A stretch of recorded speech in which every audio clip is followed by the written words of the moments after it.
All right, I'm going to be breaking down the side plank. I'm going to show you 3 different exercises you can do with a side plank.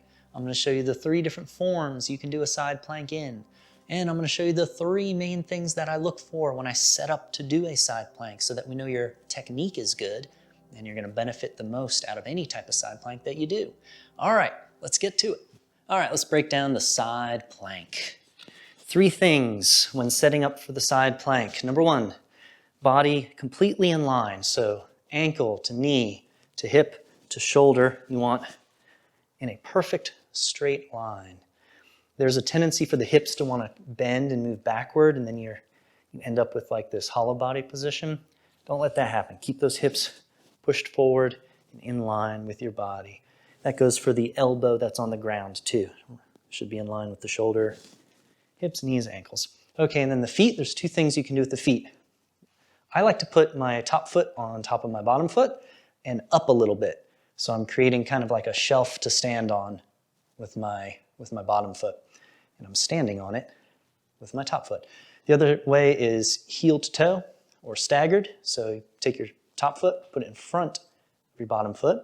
Just remember, if you do it this way, it's your bottom foot that you want to keep in line with your body when you set up for this. I'm going to go with the staggered. Or, sorry, not staggered. I'm going to go with the shelf, the foot shelf.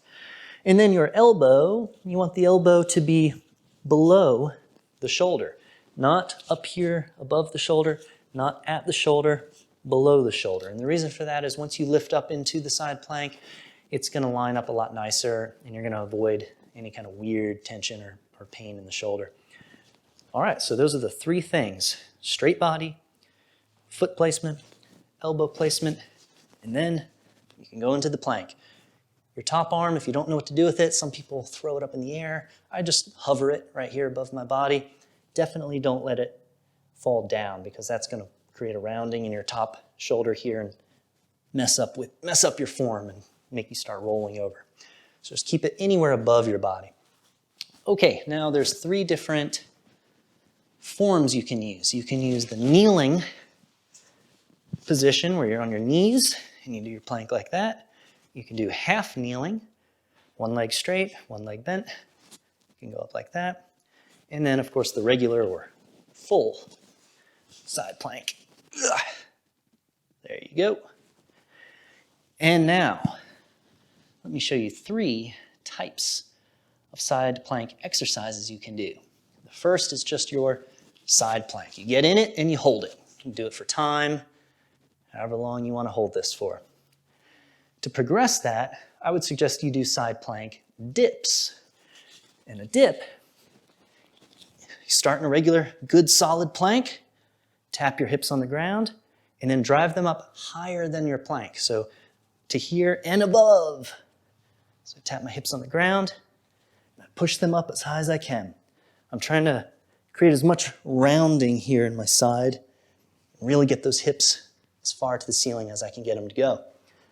You're going to need to push through your shoulder and elbow into the ground to kind of spring load your body. Your legs are good at pushing, but you got to push through this arm and elbow too to push inward to drive those hips up. And then the third is a starfish. It's a side plank dip with the addition of lifting the top leg. And that looks like this. Dip and up.